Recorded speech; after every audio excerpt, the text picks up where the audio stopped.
Hi, everybody. How are you? This is Jeanette from Boricua Sewn and Crafts. I am really, really excited that, this embroidery happy hour. Oh, sorry. Let me turn that off. Okay. Sorry about that, guys.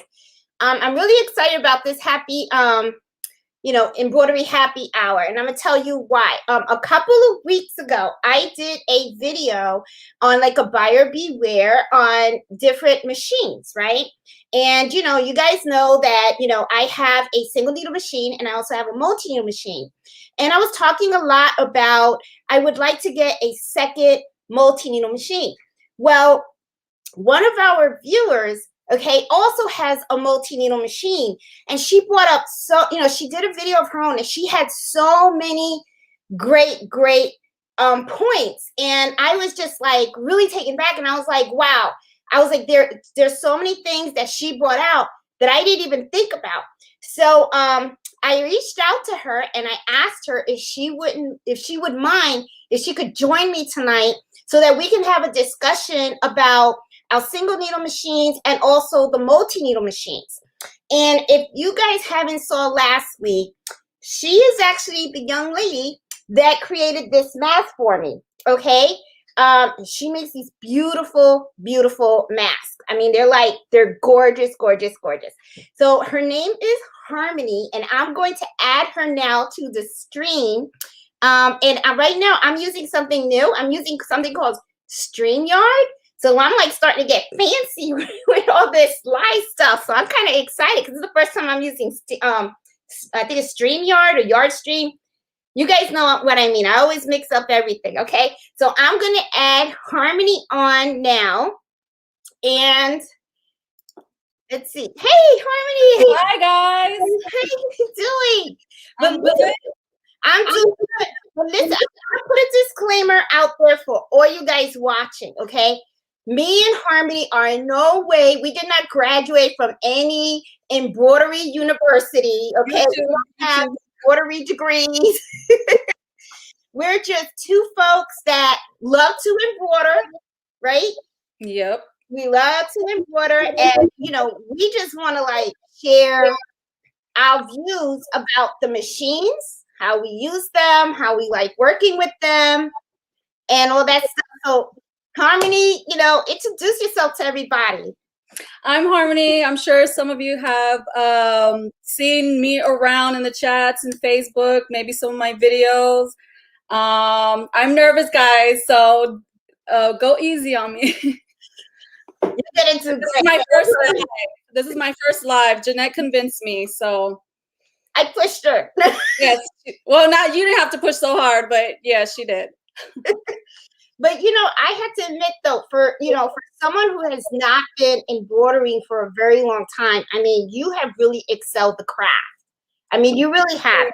Because when you sent me my face mask, I mean, Harmony, it's gorgeous, and it's I don't let people touch it. I mean, this is my mask, so it's like, I mean, it's beautiful, and I even saw the metallic thread that you put on here. And the last time that we spoke, I remember you told me get metallic thread. Yeah. So guess what? I got it today. Did you? What kind is that? What brand? This is the new brother thread, and I'm gonna open it up. And one of the things that I liked about this kit, well, let me see a camera. Camera's kind of different here.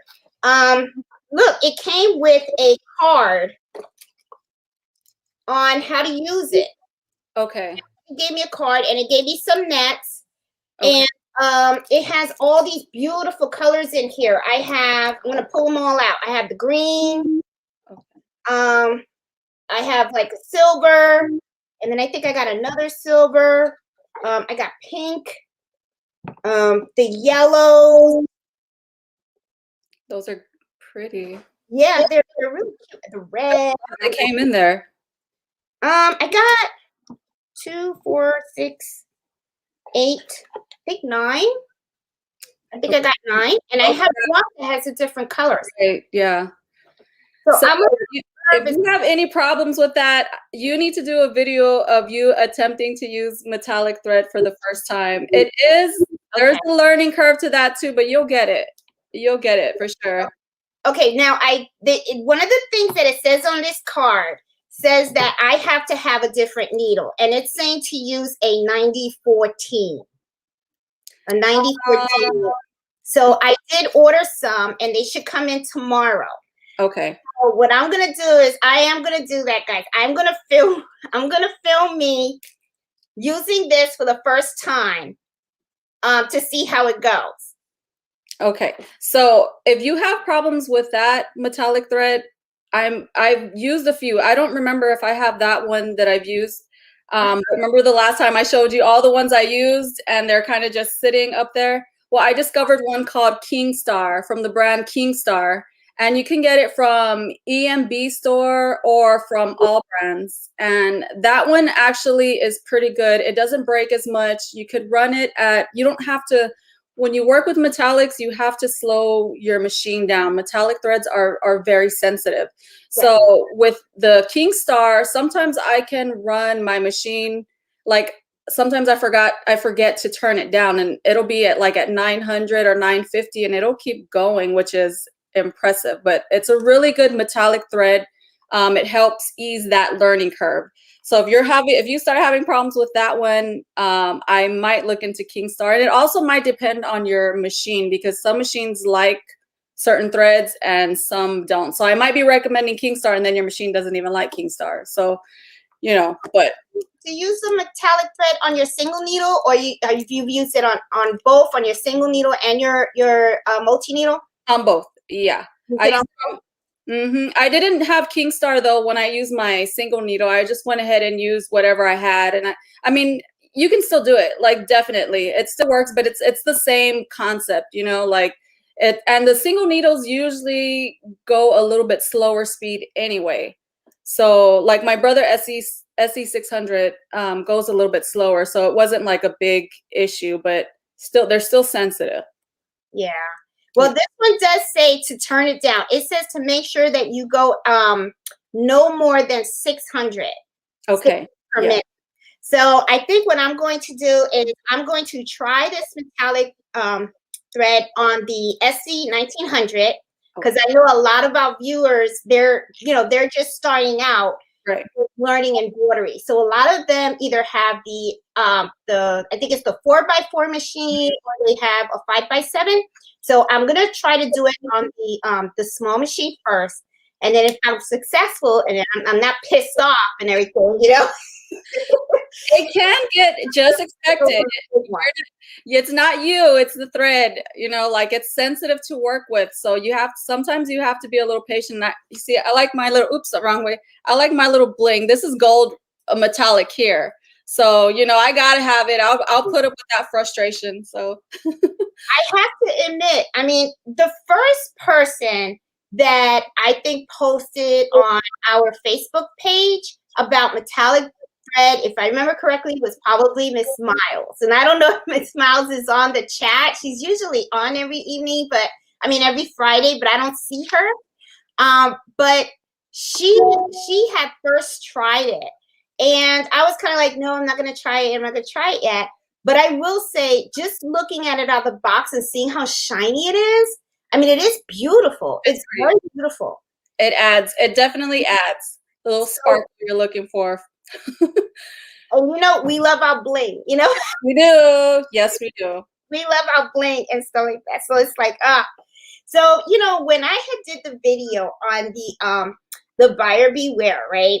I was looking at the different multi-needles and stuff. And one of the things that I noticed, when I had first went to buy my multi-needle, I will say there was somebody that had asked me, do you regret buying your brother 6-needle machine?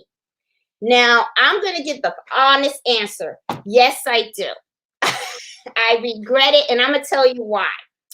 Because at the time that I had bought that machine, I know that I made the right decision at that time with the information that I had, okay? Which unfortunately, it was it wasn't much information that I had. I went to the sewing shop and they had, you know, a 10 needle and then they had the 6 needle.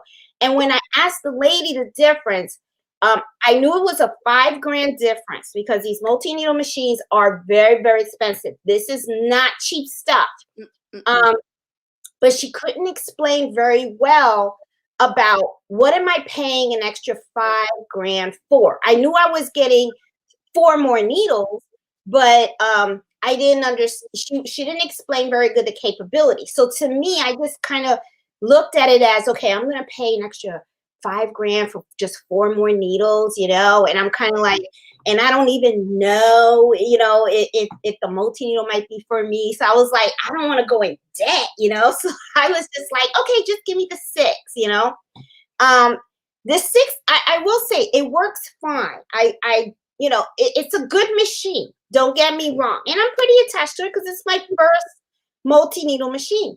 But the thing is, there are so many out there. And then the more you look, the more you find that every particular embroidery machine that you look at have a whole different type of capability. Some scan, some have laser, you know, some have different cameras. Yes, speed is another one. And this weekend, well, not this weekend. The weekend hasn't started yet. But on Friday, I went to go see a lady that she has a sewing shop at the mall nearby. Because she has some customers that ask for embroidery on some of her items, and she doesn't know how to embroider. So she was asking me if, you know, if we could cut a deal where I can just, you know, do embroidery for her, which of course I'll help her, you know. But when I was talking to her, she mentioned there was another shop around the corner and they were doing baseball hats. And when I said, oh, and then she said, they have an embroidery machine right there. So I ran over there because I thought, am I going to see the Melco? Am I going to see a Racoma? You know, I was thinking that was my whole thing with that video the last time was you hear about these machines, right? These commercial machines, but you can't see. It's like you, unless you know someone who has it, you can't see it, you can't touch it, you can't be there to actually see it run, right? Right. When I brought my brother, I went to the sewing shop, but the thing is, brothers are kind of really sold by these sewing shops, right? Melco and all these other companies don't really go to these sewing shops and say, hey, you know, can I put a model here so that your customers can come and take a look at it and see if you want to buy it? It's kind of like you kind of have to like go out there and see if you could find someone that can own one so that you can actually take a look at it and see it right? They usually sell to corporations, like big businesses now. So now you have like regular, just average customers like us starting to get interested in that market. So you have those companies now, little by little, maybe starting to cater to the single, you know, consumer now. But yeah, usually it's probably why you don't see them unless they have like these conventions and stuff where you see a whole bunch of machines, commercial embroidery machines. Yeah, but you know, and then it was so funny because then when I got to the store, they had an embroidery machine. It was not a Racoma. It was not a Melco. It wasn't a Brother. It was it wasn't the one that John Deere uses, which is, I think it's ASK, something like that. ASK, yeah. Well, it wasn't that. It was a whole totally different brand. So I was like, oh, great. So another one, you know, that we have to like research. This is something that we want to do. So I was just like, okay, so when I left there, all I kept thinking was they have so many machines out there in the market that if someone like me and you wanted to buy, it really makes the decision difficult. It does. There's so many different options. So it takes a while to sit down and kind of go through all of them, weigh, compare, contrast. You know, there are a lot of options out there. Yeah. And, you know, I do want to upgrade. I mean, I have the 6 needle. I know I do want to upgrade. And, you know, I'm still like, which one, you know? Right. And stuff. But, you know, I started with the SC 1900, which is a single needle. And I know you started with, I think, was it a 4x4? With the SC 600, my little baby. Do you still have it, or? Yes, I'm like, you're attached to your little machine. I'm attached to my little SE600. I mainly use it for sewing now. Mhm. I mean, ever since I went back, got my Nena, which is my Melco. I have not used the SE600 for embroidery just because, I mean, the hooping, everything is just so much easier on the big machine. So, but I use it for sewing all the time though, because it's a sewing and a embroidery machine. Now, one of the things that I do still use my single needle a lot, I do use it, but I like to float my items. Okay. I always like to float them. And one of the things that I really love about using the single needle is for my dinner napkins, because usually my dinner napkins is just a design with the initial. So I get to float it, and then I'll just have the small machine, the single needle working on all my dinner napkins. And then I have the multi-needle for all of my bags and all that kind of stuff. Right. So Heavy duty work. yeah, and stuff. But I wanted to ask you also, like, when you were looking at the multi-needle machines, how did you come about your decision? Like, what did you do? Like, You see, like you said, I'm really brand new into embroidery. So I'm in a few groups. I got into a bunch of embroidery groups so I can learn a bunch of things. Like your group is one of them. I'm in multiple embroidery groups. I subscribe to a bunch of YouTubers that are into embroidery so I can get a whole bunch of information. And when I first started looking for more needles, I wasn't exactly sure what I was looking for. But I started again, like there was a Janome, I think it has like 5 needles. It was about $5,000. But then just being in the groups, then I started looking at the 10. I would look at the Valiant, the Baby Lock Valiant, and I think it's about like 11,000, just depending on where you get it from. So then why I got into commercial embroidery machines was just because the price. So the price was just almost the same as the Valiant, the Melco, when I first started looking, and I was just like, okay, so if they're the same price, and I get this big old commercial machine that's metal parts and that's has a warranty, a good warranty on it. yeah. I just started looking like, let me see, the best bang for your buck really is what I was looking at. And the warranty, the customer support, which is really good, I have to say, still. Oh, that's I'm sorry? that's good to hear that their support is really good, because that's one of the big concerns that I have. No, yeah, their support is really good. Even like we have our design shop is the software, the editing software for Melco. So they just updated the design shop 10 to 11. So I'm on the light, which is what comes with the machine. You don't pay anything extra. So they just updated that. So they sent us the update, like you can upgrade your software for free. So, I mean, I have the guy who sold me the machine, I have his cell phone number, so I can call him. Like, I don't really call him unless I have a problem, but it kind of feels like you're still kind of like in the circle of the Melco group, like with the company. So I do like that part. One of the important things that I did look at was like the buyback and the trade. If you look, it's gonna vary just depending on some companies, but if you're, say down the line, you want to maybe trade in your machine, you want something different, whatever, you're not into embroidery anymore. Some companies that do trade or buybacks, there are some machines that they just will flat out not buy or trade. So that was one of the things that I kind of looked around, I called around a little bit to see if they do that. So that eliminated some machines, one specific one that I was looking at off the list. Ricoma. I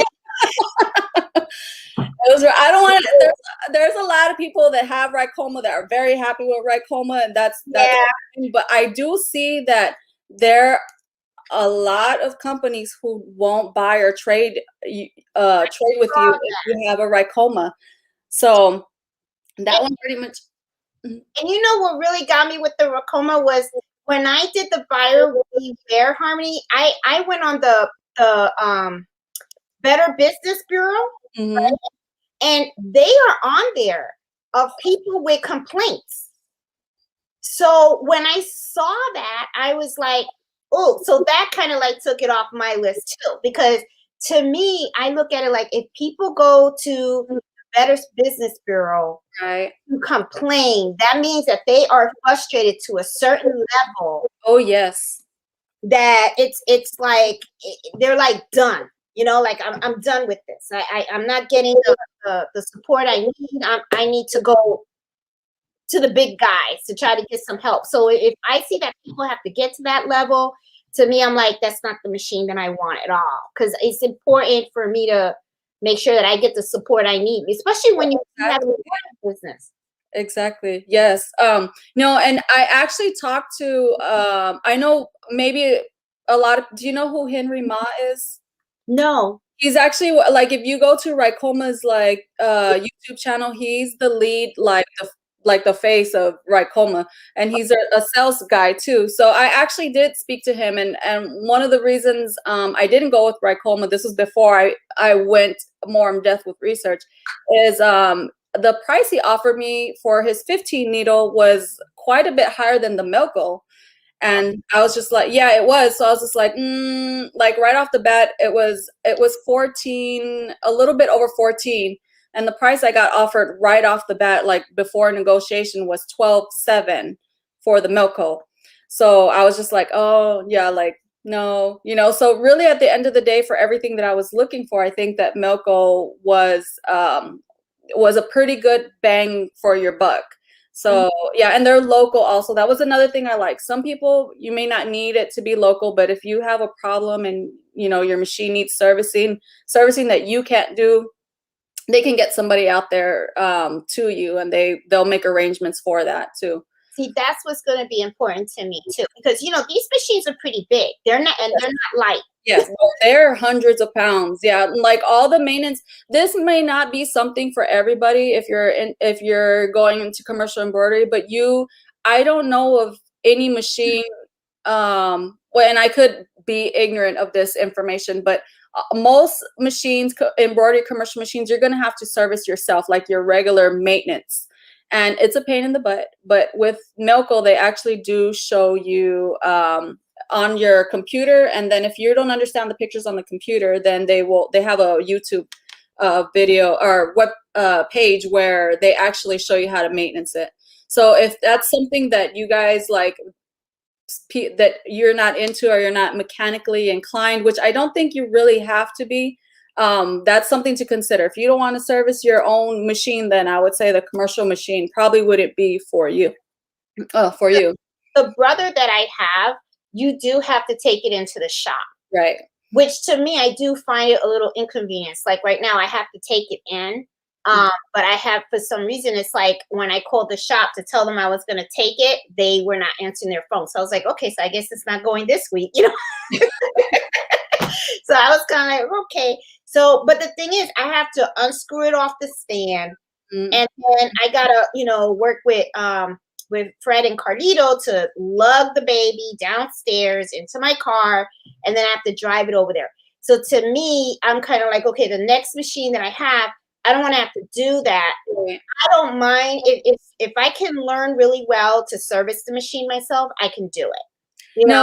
And they because the pictures, like when it comes to like monthly and annual maintenance, I forget the whole process. Even the pictures aren't good enough. So I just come, and the guy, the technician, his name is Nate, the one who shows you how to do it on YouTube. And he'll walk every like piece of the maintenance, he'll walk you through and show you, and I'll pause it and I'll go do it. And then, I come back and play it again. Oh, you know what? I forgot. Like, I'll go back and, they actually do show you how to do it. And I find like when you start doing that, you get a little more comfortable with your machine. When you have a problem, you just start kind of taking stuff off, because now you kind of know how the pieces are working a little bit. Right. So, yeah, you can start to maintenance your own machine little by, I'm not saying like big old repairs, but basic things, Mm-hmm. Now, one of the things too that I do tell a lot of people that are new in embroidery, no matter what machine you have, when you first have your machine, whether it's the single needle, like what you have, the SC 600 or the 1900, or even a multi-needle, there's always going to be a learning curve. Oh, yes. It's a brand new machine. There's a lot of buttons on the machine. It's going to take time for you to get used to knowing what button does what. And it's kind of like driving a new car, you know, in a way, you know, like you get a new car, you know, you got the new car smell, you know, you hope nobody farts in it so that will go away, you know. So it's like, and you know, it's like you're driving and then sometimes you don't know what buttons what and stuff like that because you just got the car, right? So you're learning everything. So the sewing machine is the same way. It's like you don't know what's what yet until you get used to it, and then the more you start using it, the more you start learning. Because I do see a lot of people like on our Facebook group, they'll post, "Oh, I just got the machine," but of course, you know, they have some you know, some problems with the needle breaking, the tension, you know, the white thread showing up on the top. And I know a lot of it is just that learning curve. They just have a machine. They don't understand the machine yet, but as time goes on, you know they're going to get better and they're really, really going to do well.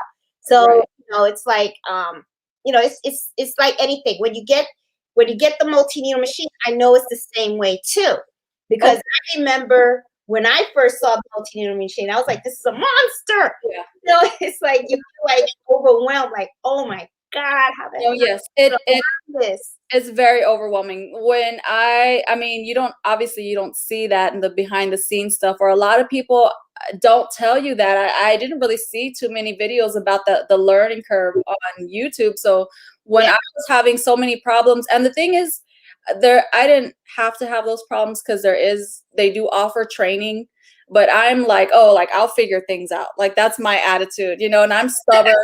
So I suffered with that learning curve, and I'm still learning. Like it's not, you know, like I know everything, or you know, I'm still learning. But yeah, no, I just thought a lot of times like that I broke the whole machine. I was just like, oh my God, like I just broke my machine. I paid all this money, you know, but I did the same. it's like the smallest issue. So like if you get a commercial machine, don't be so hard on yourself. You know, if you don't figure things out or you don't know it right away, I mean, that's a given. Yeah, and even with the single needle, because I see it all the time too on the Facebook. They're like, I just got the machine, now it's broken, or you know, it's not working, my design is all off and stuff like that. You know, I mean, I you know, we all do it because it's just a learning curve, you know. But as you do it more, you start understanding the machine, you start understanding designs, about density, you start learning about stabilizers, you start learning about different types of thread. You know what thread works for you, what needles work for you. It's all a learning curve. It all is. So many factors into diagnosing like what could be wrong, you know? So you gotta like troubleshoot through everything, and a process of elimination and everything. So embroidery is no joke. And sometimes you'll mess with the machine so much that you fix it and you don't even know what the hell you did to fix it. Then you're like, okay, all I know is it works now. It works, so I'm like, whatever. It'll, you know, it works and stuff. But yeah, I mean, you know, having, you know, my whole journey though, I mean, I will say, I think that's the reason why I started the YouTube channel with the SC1900, is because when I got the machine, and I got it like 2 years ago, there were like no videos out there on the Brother SC1900. Now you saw it on the 800, the P800, which is similar. If you really think about it, it's the same machine as the SC1900. But the videos that I saw didn't go in detail on the functions of the machine. You know, like telling people, hey, this button does this button does that. And this is, you know, and I just started doing videos on the feet, the sewing feet. Oh, yeah. You know?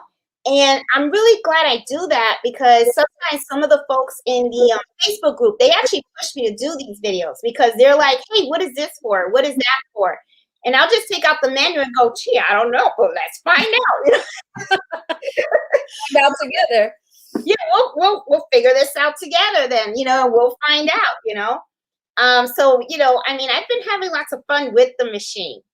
I do have to start exploring more on the big needle machine because, you know, I figured if there are people out there that are interested in getting the 6 needle machine that I have, I can probably help them out too. Right. And stuff. And, you know, because some people, I remember I had to figure out how to thread it. I didn't understand about the tension on a multi-needle machine. It's very different from a single needle machine. Oh, very different. Yeah, it's very, very different. And then you have so many needles. And that's the other thing too. When I first got into embroidery, nobody talked to you about the cost of embroidery. I mean, all the supplies after you already spend all that money on the machine itself, everything else, those mighty hoops, like, oh my God, that station that you have. I haven't bought that station, but for you guys that don't know what a mighty hoop is, these are the ones that I use. These are mighty hoops. These are for the multi-needle. There you go. See? And I'm going to tell you something. These things are expensive. They are expensive, but they, like, I couldn't see myself doing embroidery without them. Like, yeah. I don't even want to use another standard hoop unless I have to. Like, I don't even use the hoops that came with the machine. Yeah, they're there, but I don't use them. It's right. No. This is what I use all the time. I mean, the hype about the mighty hoops for me is real. I mean, you know, they really make your life much easier. I mean, it's just quicker. It's just they do. And you know, and I will say this: quality counts. Yes, quality counts. So a lot of times, like some people, they ask me the single needle. They do stitch good. But when you go to a multi-needle machine, the stitches are better. Yes. I mean, you can tell the quality difference it is. Now, yes. I'm not saying that, you know, you can't run a business off a single needle, because I know a lot of people that started their business with the single needle and have maintained their business with the single needle for a long time. You know, some people have even started with a 4x4 or 5x7. And then I did a video that on the machine that I have, you can even go 5x12. You can use a reposition hoop. So, you know, you can make money off the single needles. I made a lot of money off my single needle. That's why I jumped kind of just into the multi-needle. Oh yeah, I mean, you know, I made a lot of money during the pandemic with sewing on masks. That's how it started. Yeah. It started for a lot of people. They were just like, you know, oh my God, like we're stuck at home. So it's like, you know, and I got a feeling too that there's a lot of us don't even want to go back to work. I think someone on Facebook posted that on our Facebook group. Yes, and I commented. Yeah. I don't think any of us want. I think we just want to hang out with the embroidery machines. That's all we want to do. You're like, now you're doing things that you want to do, like your passions in life. So now you want to just want to do what you want to do. I mean, you go work for someone else, and you know. Exactly. But I'm going to retire in 2026, so then I'll be able to do this full time. So we'll see how this goes and stuff. So I am going to look at that agenda that we wrote, because I want to make sure we try to cover the stuff. And guys, I want you guys to know I'm going to be looking at the chat.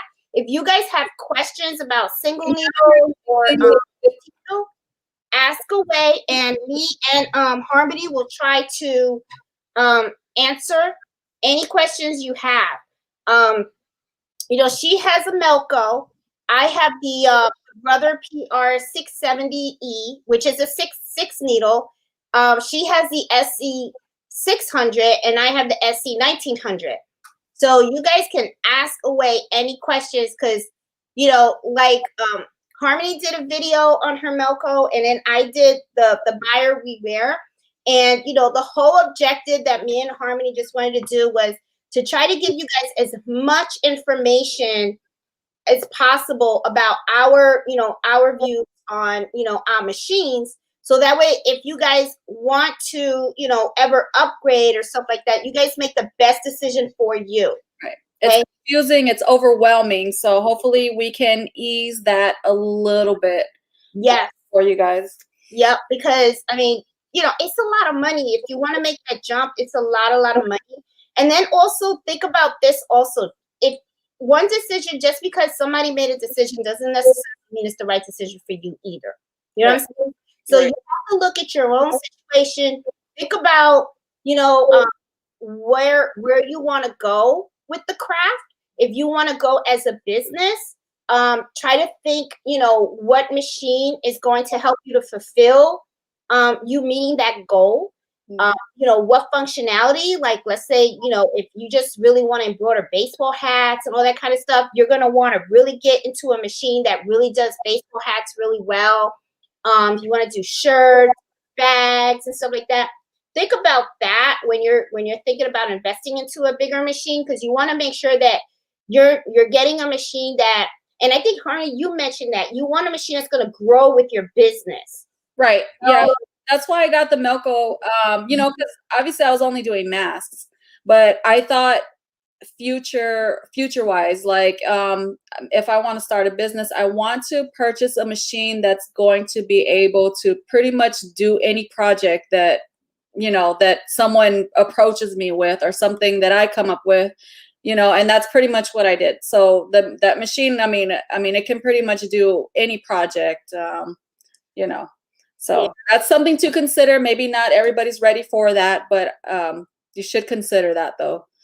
Yeah. And then also, can you let me see, what is your favorite function of your machine? There's two. I was thinking about that question. I was like, there's actually two. I really like the laser alignment tool. And it's not just having a laser. What it does is you don't have to hoop your material or your t-shirt or whatever you're embroidering. You don't have to hoop it properly, like in the hoop. I know like a lot of people, when you're hooping, you tend to use like these little points and try to straighten them in these little points in the hoop.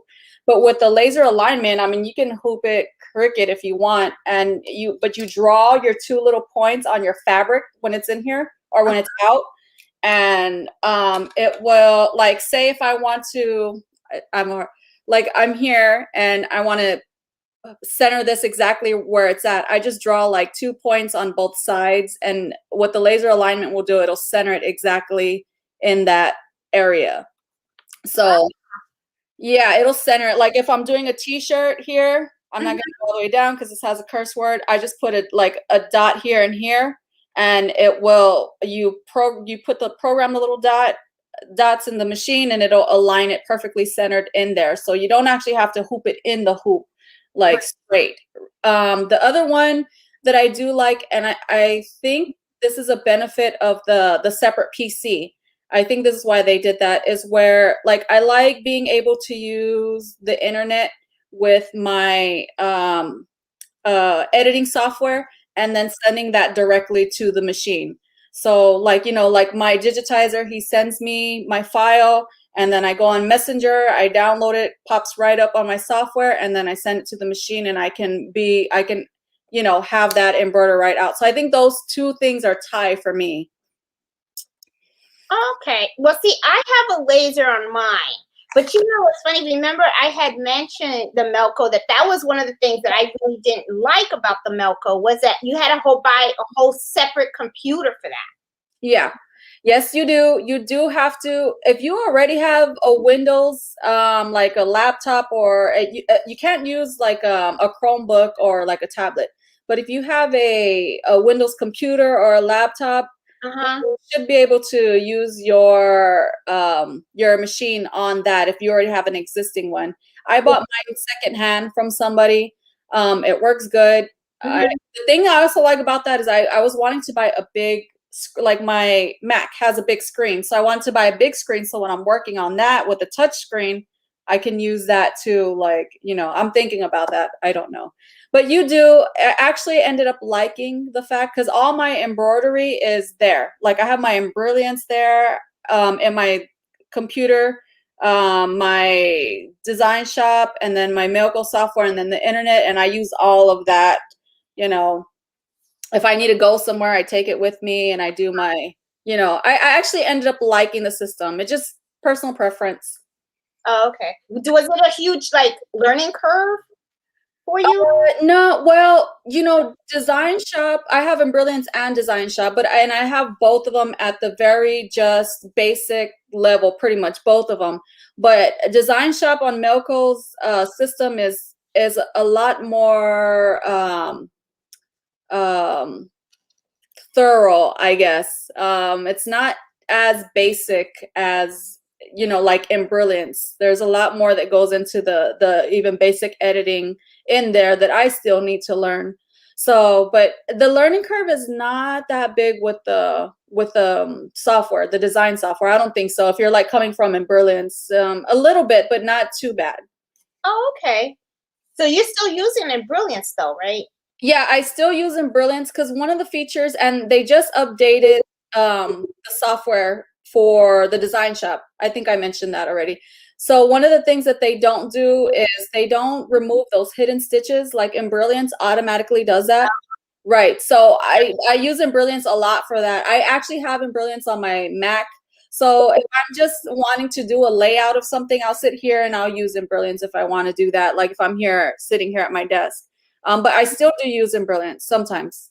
I love Embrilliance. I have to admit, I do that software. I really love it because one of the things that I really like about Embrilliance is that it really is easy for me to make modifications to designs and take away stitches. Because sometimes you could buy a file, and what they do is they start stitching from the middle of the design, and they go to the out, to where it actually starts. The true. Oh yeah, and you got that big old jump stitch. Yeah, that's it. That big jump stitch. So what I like to do is every time I buy a design, I check to make sure that it doesn't have that center stitch. And if it does, then I'll go into Brilliance and I'll remove that. Because the way I look at it is, I mean, I know it's not a lot of thread, but I suffer from cheapism. You know what I mean? Any little bit of thread that I can. You and me both.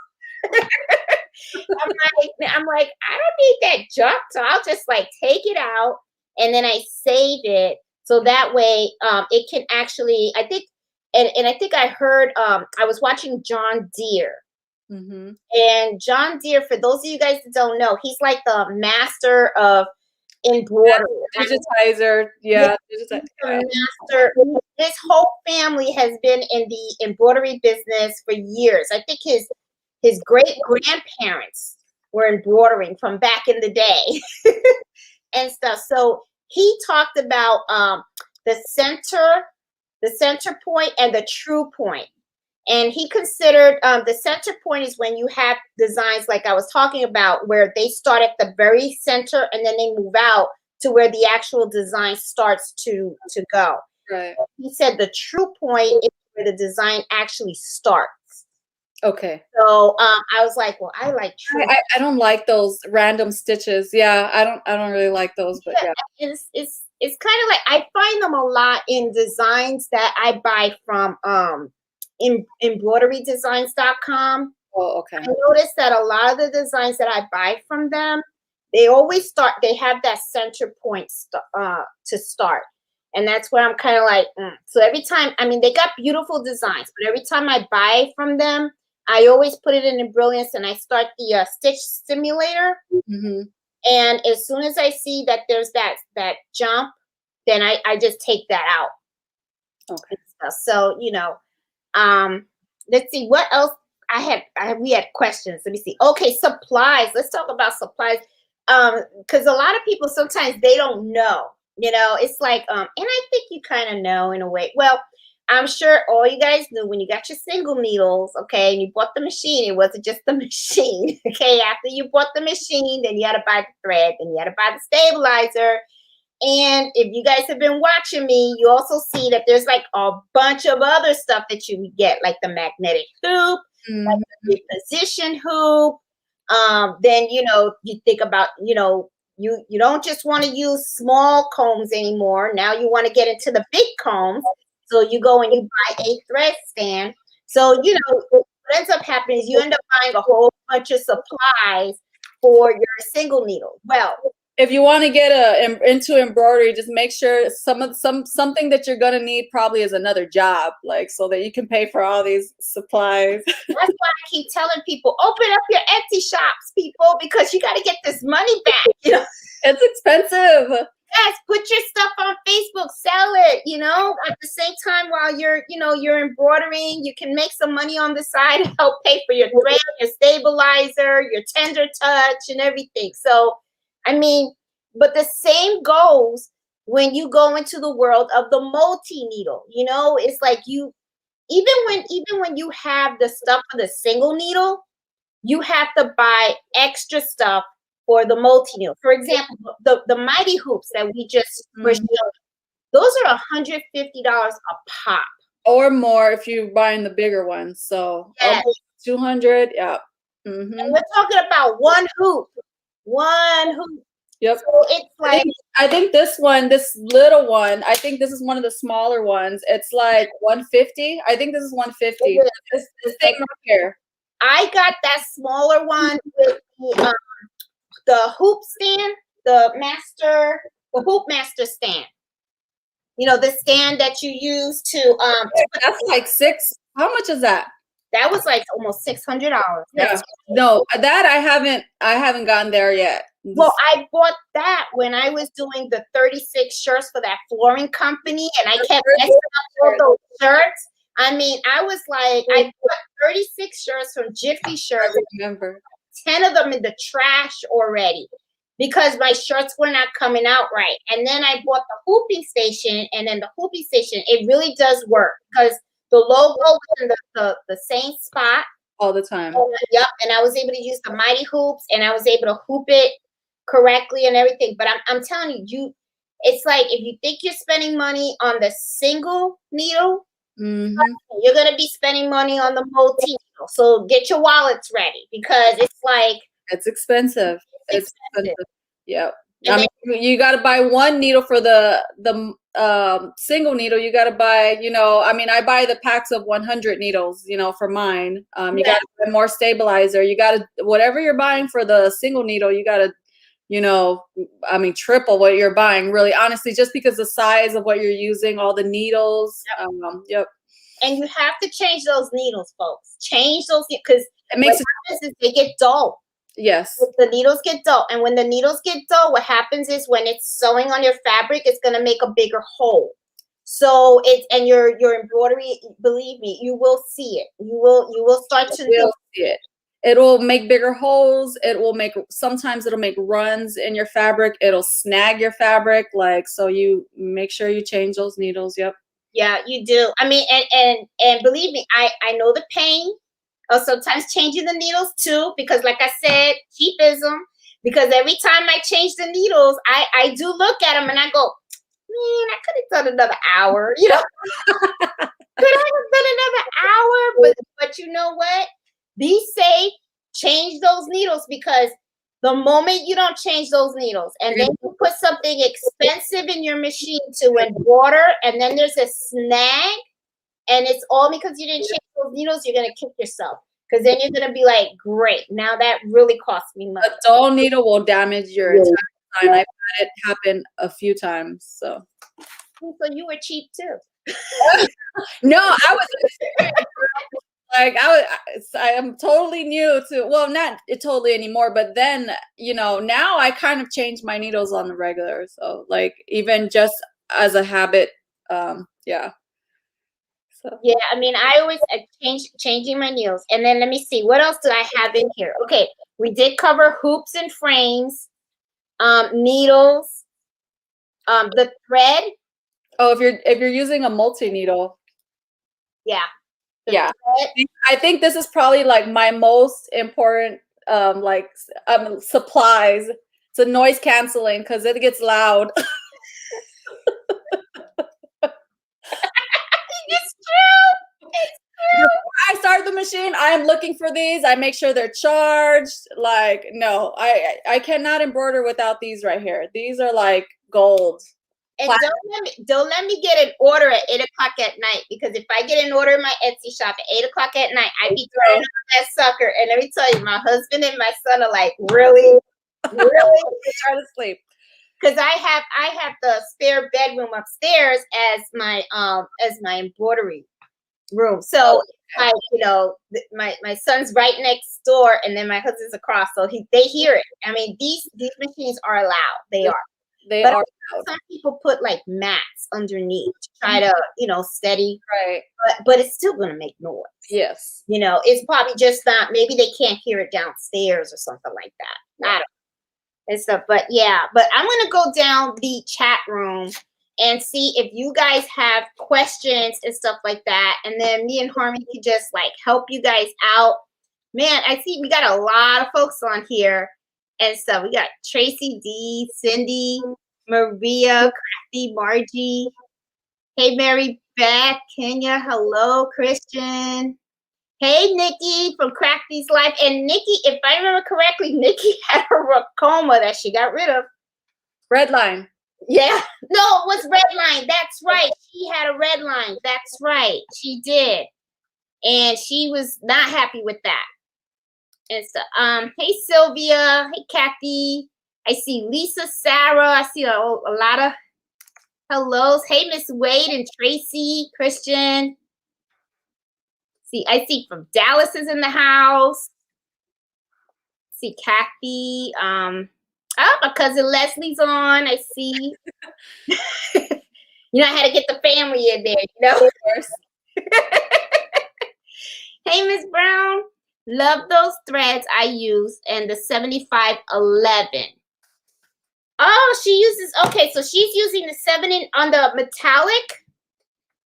On the metallic and stuff. Because, I got the card. And the card in here said use a 9014. But you know what? As an experiment, I'll try the 7511 just to see. Because you never know. The needles that I use on my machine mainly are 70-10 needles, like in between the 65 and the 75. I use them pretty much for everything except the metallic 7511 is what I use. If you can try, maybe I don't know, like I just think I don't want the hole to be so big. It might actually work better with that 990. What did they say? Well, Miss Juanita, she said she's using a 7511. Yeah, I use 7511 for metallics only too. Oh, yeah. You know what? Because I have a whole bunch, but I did order the ones that came in the little card. So you should try it with both and see if there's a difference, like with the breakage and stuff like that, because you're going to get breakage, but if you don't, I'll be impressed. I'll be surprised. But I will I'm going to videotape it, guys, and I'm going to do it from start to finish, no editing. So you guys may hear me curse a little bit and go, I can't believe it. But I'm prepared. Because I know, hey, Miss Smiles, you are on. Yep, and it was Miss Smiles that actually was the one that she was the one that first was talking to me about metallic thread, and I was like, I'm chicken. I'm not using that thread, girl. And she was like, yeah, it. But you pushed me, Harmony, so you got me to the challenge. Yes, do it. We're gonna get you out, just like you came and got me out of my comfort zone with this live chat. We're gonna start getting you out of your comfort zone and start doing those little things too. Say goodbye to Polly. Hello, Alex. But I will say, just looking at this thread, I could see why people really like this thread. I mean, it is really pretty. I mean, it's extremely shiny. Mm-hmm. I could really see that. Have you tried to do this on baseball hats? I have not yet done a baseball hat at all. So I plan to very soon. Yes, I'm gonna do it. Doing baseball hats. Really? I got so swamped with masks and I really didn't have room to do anything else, but I've actually just kind of stopped taking. My mom got sick. She's good now, but she got sick for a while. So I stopped pretty much taking orders, but now I'm kind of I think I want to try the baseball hats now. So hopefully the next couple of weeks, I'm going to start doing that and I will let you know how that goes. But I do want to make those blingy metallic baseball hats, of course. Oh, well, I will say the hardest part of making the baseball hats was figuring out how to actually properly hoop it. Right. And I did mess up a couple of hats, you know, but now I know exactly how to do it, and you can't rush it. You really have to put it the correct way. But now it's like, oh, I can pop them out. I'm popping them out. So now I'm like, I want a whole section of nothing but baseball hats in my Etsy shop now. I do. Yeah. Eventually I want to get to that baseball for sure. Cause I know that's one of a big, people really enjoy their embroidered baseball hats. Yep. Have you tried puff baseball hats? I saw a video from the baby booty. She did a puff. And but you know, you have to buy a whole separate embroidery file for puff. Right. And the foam, the little bit, the foam. Yes, you gotta get the foam, because the thing is, you can't just use that on any embroidery. So you would probably have to buy like the alphabet for the puff.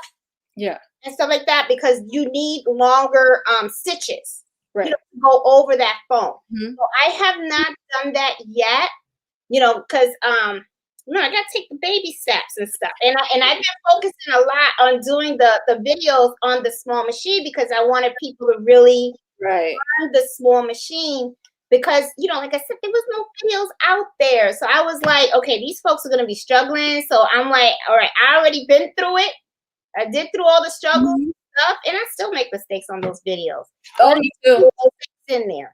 Me too. But, yeah, because I figured, you know, I mean, we all make them. I don't want nobody to think like, you know, like, oh, even seasoned embroiderers still make mistakes. Embroidery is not like just some easy, you know, there's an art to it. So yeah, and you're gonna, you know, sometimes I walk away from the machine and I didn't babysit it correctly, and you know, like the back of the shirt stitched to the front of the shirt, and I've done it all. So it's like, you know, so also I see, and I see Patricia. Hey, oh, Robin, Viking stopped making their multi-needle machines. Oh, well, Robin, looks like you're gonna have to look at another brand. May want to look at a Melco or a Brother. I mean, I can't tell you which one to look at, because I don't even know which one I'm gonna get, you know, and stuff. Hey, Carol, how are you? I'm here late, but I'm here. I want to buy a Brother PRS 100, but it's so expensive. Carol, I'm telling you, when you are looking at other machines, they do. And machines get expensive. I mean, I will say, one thing for sure that I noticed, you walk into a sewing shop and you see these beautiful machines, and then when you ask the price, it's like you be falling out. You're like, are you serious? I mean, I've seen sewing machines like 10,000, 15, and you're talking about regular sewing machines. Yeah, I'm just thinking like, what? Well, when I first saw like the embroidery machines that are single needle that are like $7,000, I was like, why? Like, I don't get what's going on there, where it's like a $7,000 machine, but yeah, and see, and I'm gonna be honest, that's what made me look at the multi-needle. Right.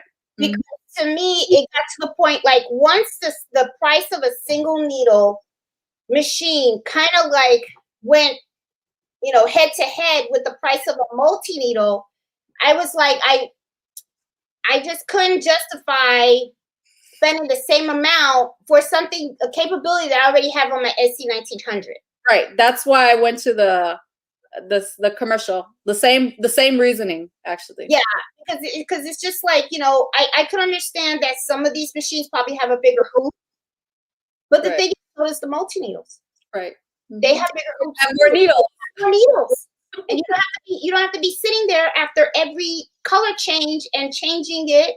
Right. You know, you can every needle has its own color, and then once it's done, then you could just rethread them and stuff like that. So, you know, yeah, I mean, Carol, I tell you, I mean, sewing is expensive, and then it's not like the machine, like we were talking before. Then it's the supplies and stuff. So it's like, and most of them don't know what in the hoop wrote. Yeah, in the hoop. You know, I have a hard time with in the hoop projects. Have you done that? Nikki's mentioning that in the chat. In the hoop is where you can create. I know what it is, but I really haven't. The only thing, a lot of my masks are in the hoop, but no, like I haven't done like a in the hoop project. Like I don't like it. because what happens is you buy the file. Okay. And you print out the directions, and there's so many steps in that direction. I get so confused. Okay, I even bought an in the hoop face mask file, and they're all jacked up. All my face masks are all jacked up. So I just said, you know what? I'm going to stick to my old way, where I just cut the fabric by hand and I sew it, because I know it works. But the in the hoop, I couldn't do it. I learned my own.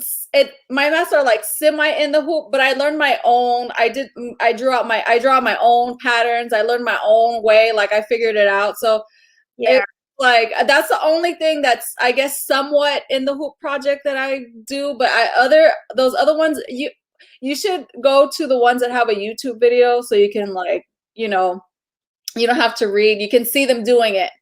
I have to try those and stuff, because and then I felt bad because there was one girl, and I changed my review too.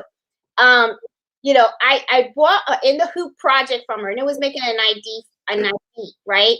And then it didn't come out, and I was like, man, did you sell me like a jacked up file or something? I mean, this thing don't work, and I will tell you, the lady was so nice though, because she was like, okay, you're new. And then she took me through the whole thing. But then when I saw how many steps, I was like, never mind. This is for me. I was like, you know what? I don't need an ID holder anymore. I'll put it in my hand. And when I go to work, they say, where's your ID? Here it is. I was like, here you go. I'm like, oh my God. It was like too many steps. I had to read all the directions and stuff. I was getting flustered. I was like, oh, I hate this thing. But I'm sure they are easy if you know how to read those instructions and really do it well. But I think Miss Miles has done some in the hoop, some gorgeous ones with the sneaker. It's like a little zip pouch with a sneaker on it. She's just is that her that does those? I've seen that. Yep. Those are really cool. Those are actually really cool. Yeah. So I'm like, oh, but Miss Mouse is pretty good. Let me tell you, she's just taking off with that machine. She really has. Let me see. Hey Cheryl. Okay, I see. I went to the sewing shop and had embroidery machines. Yesterday and saw the brother machines in person. Can't wait to get a multi-needle one day. Ladybug, I'm telling you, multi-needle is gonna be. It's fun. I will say, I do love the multi-needle machine. And so, because I remember somebody was asking me too. They asked me, I love it. I just wish I did have more needles. That's all. And the one I picked was the 6 needle. So I'm going to be honest. If you could afford to go more than 6, I would say go for it. Me, it was just that's the lady couldn't really tell me the functionality, so I was just like, what am I paying $5,000 extra for? Right. And then when you get it, you finally realize, like, you're like, wait a minute, maybe I should have, but because you don't have all the information then, or you are not into embroidery to like really understand at that point. Yeah. But the 6 works. The 6 works, and then this is the other thing too. Sometimes you have moments where you have so many orders, your machine is nonstop. But then you have other times, like right now, you can see she's sleeping. Nana's sleeping. Yep. Yeah, so they're sleeping. So to me, it's kind of like, okay, can I stay with just 6 needles, or should I really upgrade? Does it make financial sense to upgrade? So I'm still toying with the idea. I'm still toying with it, and and to change the thread really doesn't take that long. It's just cut it, knot it, and pull it. It's not that bad. So I can live with it. Now, the thing is, when I have designs that are like 10 color changes, 12, then that's like, whoa. Yep. I have a problem with that. And you know what I do to cheat? I'll change up those colors. What? I'll change them up. I can make a design go from 12 color changes to 7. Okay. I'll be like, you really don't need all these extra light colors in there. I will change up the colors and stuff just so I can have less color changes. So I will change that up. So I'm like, But if I had a bigger one, then I wouldn't be bothered with that because it's just gonna run through. Mm-hmm. You know? Yep. So I'm like, okay, let's see what else we got. What else we got? You guys put your questions in there. You guys got us for the night. Let me see.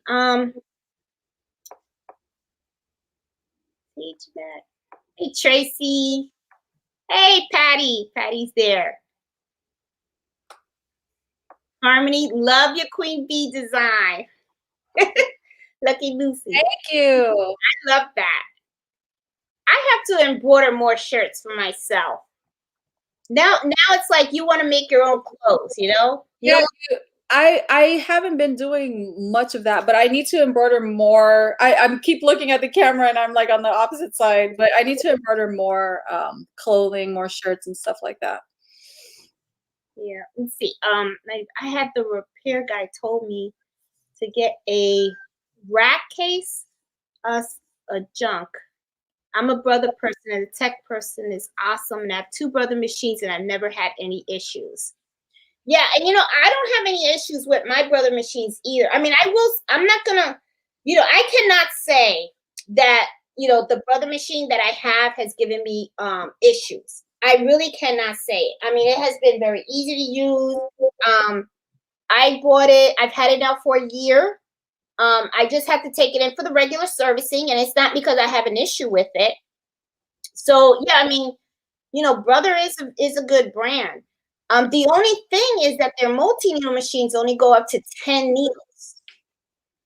And I want to go past the 10 needles if I can. That's the only thing.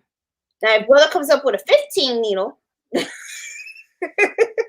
might look at it. I wouldn't mind looking at it, but they go up to 10. Hey, Nikki, and you have to diagnose the problem in the first place. Yeah, because she had the red line. Eve has the red line too, and it seems like she enjoys her red line. So I don't know.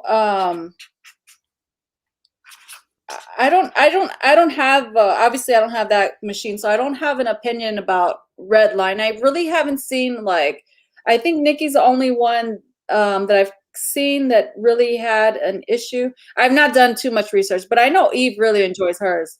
So I don't know what happened there. Right. If I remember correctly, and Nikki, you could write it if we're wrong and stuff. I believe she bought hers new. I think Nikki, when I was watching her videos and stuff, she mentioned that she was having issues with support too. Oh yeah, I do remember that. And then you got to remember too, though. This is the thing too, Harmony, that sometimes concerns me is sometimes when you see like a YouTuber and they have their multi-needle machines, a lot of times they get like commission or something. Oh yes. They have a contract with that company. So of course the company's gonna make sure that their machine always works. Right. I don't. Milko doesn't. Right. Yeah. I don't have one with Brother. I don't have one with Brother. Okay. I had to pay for mine. Okay. I'm only telling you about my experience and my thing is my thing, even if I do say like Milko's good, go look at other machines too. I think if I didn't really pay attention to too much to ZSK, but I'm that machine company has piqued my interest. Taijima, I don't know how to pronounce it. Taijima is the one that was in the store that I went to last. Oh, Taijima, they have, I think from what I know, I could be wrong, they have a pretty good reputation. And then Barudan, I don't know how to pronounce the name, Barudan. That's another one. I wish that I would have looked a little closely at those 3. I know those are really, they got really great reputations, so that's the only thing. But I'm pretty satisfied with my Milko, but at the same time, there are other machines too that are also are worth giving a look at. Yeah, like I know the Taishima, the one that they had in the store. I actually asked the guy about the machine, and he said he loves it. And what they do is they sell the baseball hats, and they embroider them for the folks right there in the mall. Right. I actually saw the machine in action, and it was really, really good. No, yeah, those ones, The hat driver. those ones, the Taijima and the Baridan, those like actually like are some of the, from what I hear, like the top machines for like ball caps. Yeah. So he had the hat drivers on there and stuff, and I was watching him make those hats, and it was doing a really good job. I was really shocked. Okay, does Melco only uses Windows operating system? Answer is yes, right? Yes, unfortunately, yes. Yeah, I don't think they go on a Mac and stuff, so you would have to get a.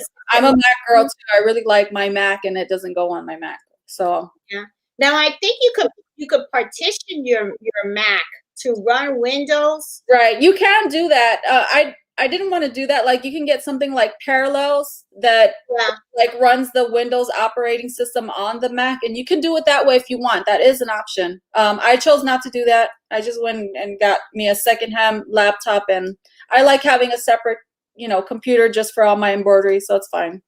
Yeah, I mean, and I probably would do the same thing. I don't like putting too much stuff on my Mac. I don't know. And embroidery files, like you start to really collect, especially if you start having a business. Yeah. So. And you get so many. Yes. Stuff. So it's like, oh. You probably will need to get to the point where you buy a separate little hard drive for it. Honestly. Just to save all your embroidery files. Yep. So, you see, I remember Angela had a Windows laptop because it didn't work on her Mac. Yeah. Yeah, but she's sponsored by Macoma. She makes money off the Macoma machines, I believe. I think she they pay her to advertise those machines. Yeah. Because she even says she makes commissions off those machines. That's why it's like, to me, I prefer to get the opinion of somebody that ain't making no money off because I mean, you don't know, Right. You don't know. I mean, and then if you watch, there's a video by that guy Matt, Never Deny Me. Oh yes. And he talked about the contracts that these companies. Oh, yes. I saw that. He wanted to detail. Yeah. Right. And what happens is they will not, you can't talk bad about the machine. Right. Because if they can sue you. Mm-hmm. So you don't know what kind of contract some of these companies have with some of these YouTubers. So that's why, to me, I'm like, I want to talk to somebody, like I said, that doesn't get a dollar out of it. You know what I mean? It's like, you don't know. You just don't, you don't know. Not saying that people aren't honest, but you just don't know. I don't know them, So, and it's your money, and it's a lot of money. So you want to make the right decision for yourself. Yeah.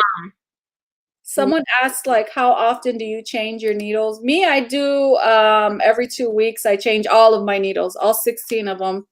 But it really just depends. Sometimes your needle will let you know when it starts ruining your design that it needs to be changed. But you'll hear it knocking. Yeah. It hears like a knocking sound. Yeah. The rule of thumb is usually every 8 hours. I change mine every 2 weeks, all of them. So I don't know. Maybe I should change them more often than that. But they said well, that's what they told me, the sewing shop. Yeah, and that's probably a lot more accurate. Yeah, I read every 8 hours of sewing, you should change your needles because then they become dull and stuff. And let me see. I have tons of blank shirts, and I haven't an HTV or anything for myself either. Let's see, yes, it was new. I haven't. Oh, Nikki said, "Yep, she bought her red line new."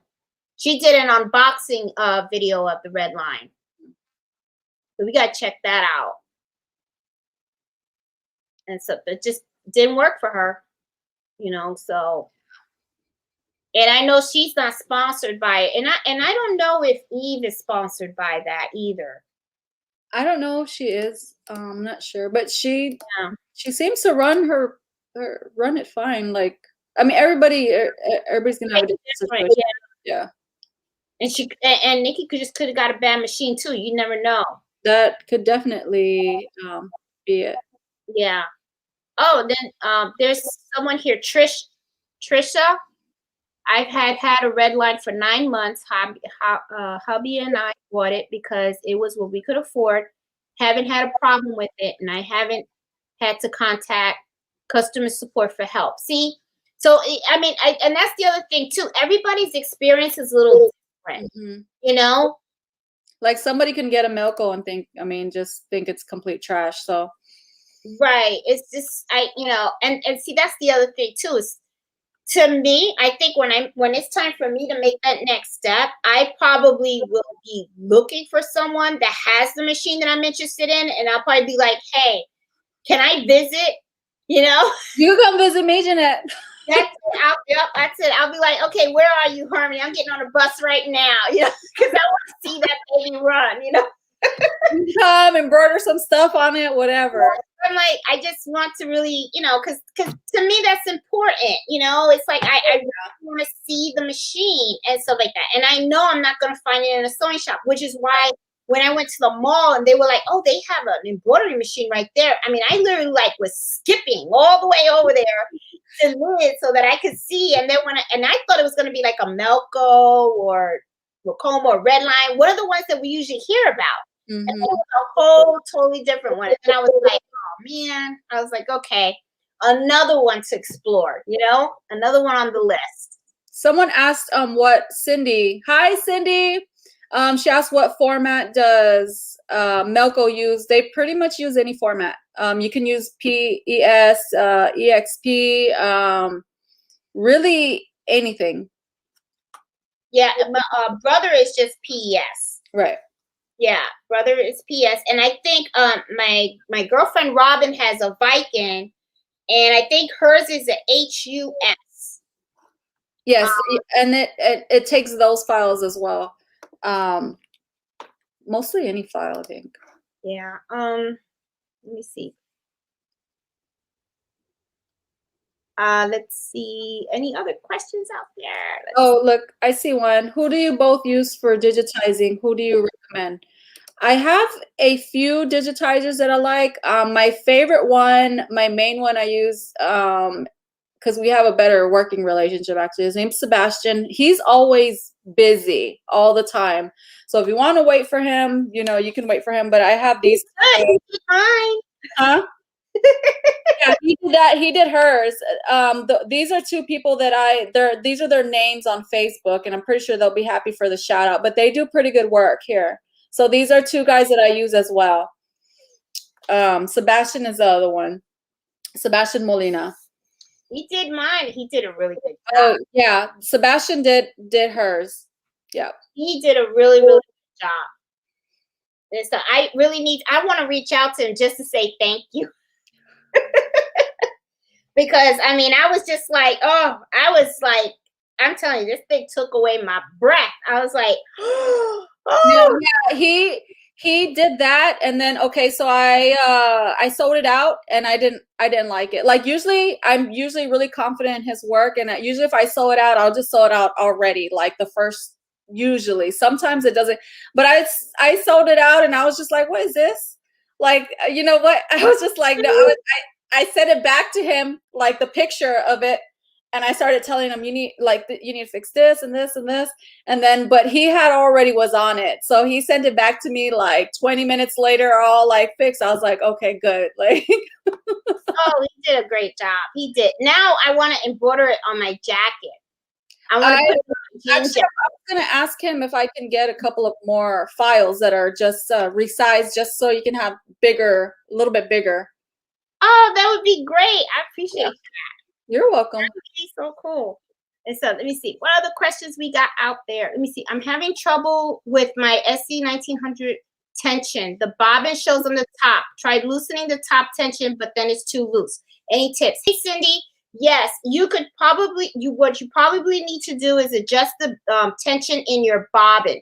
I have a video on the YouTube channel about that, and it talks about the top tension and the bottom tension. So look at that video. That will help, because sometimes you just have to tighten the bobbin just a little bit and stuff. So sometimes that helps. That was something that I learned from the guy when he was fixing the tension on my multi-needle, because I kind of threw it off. They told me don't touch the knobs, And what does Jeanette do? She touches the knot. So, I touched the knot, so the tension's off. And the guy was kind of like, really, Jeanette? And I'm like, well, you know me. Tell me not to do something, I'm gonna do it, Yeah. Curiosity and stuff. So I hope that helps, Cindy. If not, just post it on our Facebook group and we will help you out. No worries there. We'll get you going. I see who was asking, was it Tracy and Sandoris? Miss Miles, you said, right? We're asking about digitizing. She got Embrilliance, and hold on, let me find that question. But I would like to do some digitizing some of my designs. Digitizing is actually, I guess everybody learns at a different pace, but like my friend Sebastian, he's been digitizing since he was 16. I don't think it's something that you can learn like right away. It's kind of difficult, and digitizing in itself is another art form. That's why it's very important to have a good digitizer, and to like some of these files that you buy online, they're not good, but I would not discourage. Definitely, if you're into digitizing, like just invest some time in it. Know that it's going to take a little while to, get good at it. Yeah. Right. I know John Deere offers courses in digitizing, and he's really, really good. And I did sign up for one of his classes. And then if you want to do digitizing using it Brilliance, you have to buy the Stitch Artist modules. Now I actually got all the modules of Brilliance, but I'm gonna be honest. I tried to do the digitizing. I'm a mess. Okay, so it will never look like it's supposed to. Okay, so I kind of gave up on it a little bit, or let's say I'm taking a break because I still want to learn, because I think it's good to just learn the basics. Right. I agree with that, definitely. The thing, I think it's good to know the basics. Like you said, you need to make some editing or whatever. But I think as far as like if you're going to do embroidery, it might be cheaper to outsource that job. Like, because it's time consuming. It is very time consuming. So I think for me, if I were like you, I'd only want to learn the basics. Everybody, whatever you want to learn, whatever you're into, go for it. But yeah, that job, I think I'll probably stay outsourcing that job. Now, if you want to get into it, though, that's a money maker too. Yes, it is. Yep. Especially if you're good. Yes. That's a money maker. Yes. You will always find work. Oh, yes. It's for sure.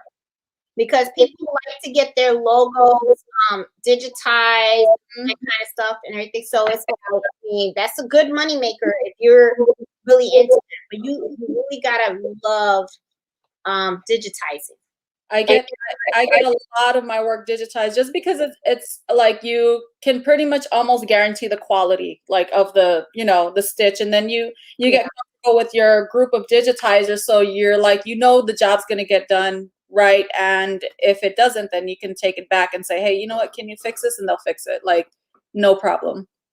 But you got to make sure you find a good digitizer too. Right. I remember at one time I needed to get a logo digitized, and you get what you paid for. It was like $7, and then I gave him the $7, and then the poor guy tried, but it wasn't cutting it.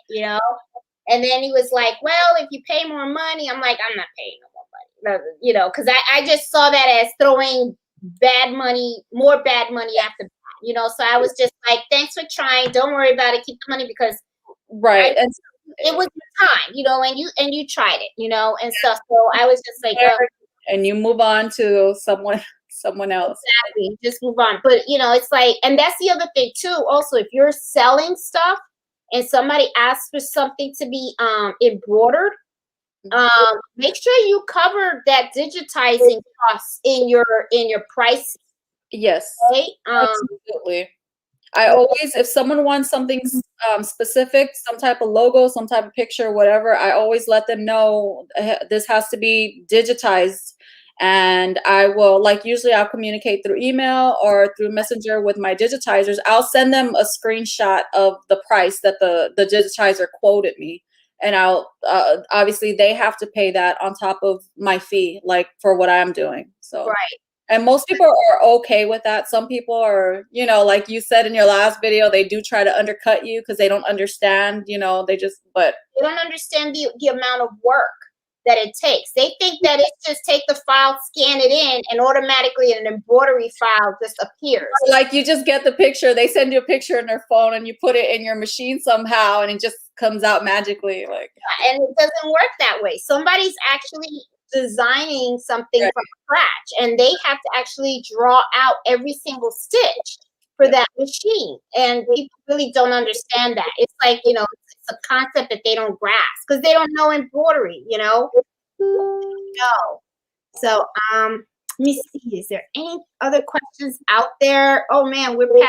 Oh, we're going on 9:30. Oh man, this is long. Should we be wrapping this up? Yep, I'm gonna wrap this up and stuff, but I want to make sure I grabbed everybody's questions and stuff. I got time. Don't worry about it. Post the names of your digitizer. Yes, we can post them on the Facebook group. We will definitely do that. Let's see. I have a question. I have a PE 800 and it keeps giving an error. Check the upper thread and try again. I fix it and it continues. It feels like it's tension thing and I can't figure it out on how to fix the tension. Okay. Hey, Narrow, I do have a video on fixing the tension, and it's probably your bobbin. And I also saw there was someone that said something about their machine. They keep you know, sewing and they run out of bobbin thread. There is a bobbin sensor in there and stuff. So now I really recommend that you check out that video that I have on the tension, because that's probably something that will help you out with that. Let me see. I think we covered everybody. I think we got it. We did it. Did we do it? We did it. We're at the end of our embroidery happy hour. Yay! Okay. I made it, guys. This is like so awesome, guys. I appreciate so much all the support and stuff. This is like so awesome. This is the first time that I'm using software called StreamYard, and it's like so cool. So guys, you know, Harmony, thank you so much. No, thank you.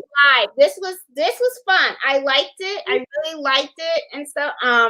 And guys, thank you so much for all your questions and your support and everything. And if you're new to this channel, please subscribe. If you like this video, please give it a thumbs up and join our Facebook group, which is Embroidery Happy Hour Adventures. We're here to help, ask away the questions. I mean, even if we don't know the answers, we'll learn together. I mean, hey, we're all in this game, you know? I mean, you know, it's fun. I mean, embroidery is fun. So I really, you know, hope you guys enjoyed today's video and stuff. And you guys have a great night. Enjoy your weekend. Hopefully the weather's great, because I know the weather's really good here. So, so you guys have a great night. And Harmony, thank you so much. Love you. And thank you so much for my mask. I will always treasure this. It's my favorite and stuff. Well, thank you. You're out here helping all these people, including me. So you're so nice to me for some reason. So I was like, let me do something nice to her for her. I really appreciate it and stuff. I mean, and I'm just so glad that the videos that I've been posting have been really helping people and stuff. And, you know, I mean, like I said, I don't know everything, but what I do know, I have no problem sharing, and I have no problem learning with you guys. Right. And, you know, so if you guys have questions and want to see videos on a particular topic or something, just let me know, and I'll explore it. And I'm going to take Harmony on her challenge, because I'm going to be getting my threads tomorrow. So I am going to videotape me doing these metallic threads, and I'm going to take the plunge. And hit me up if you need some help. Reach out. I will. All right.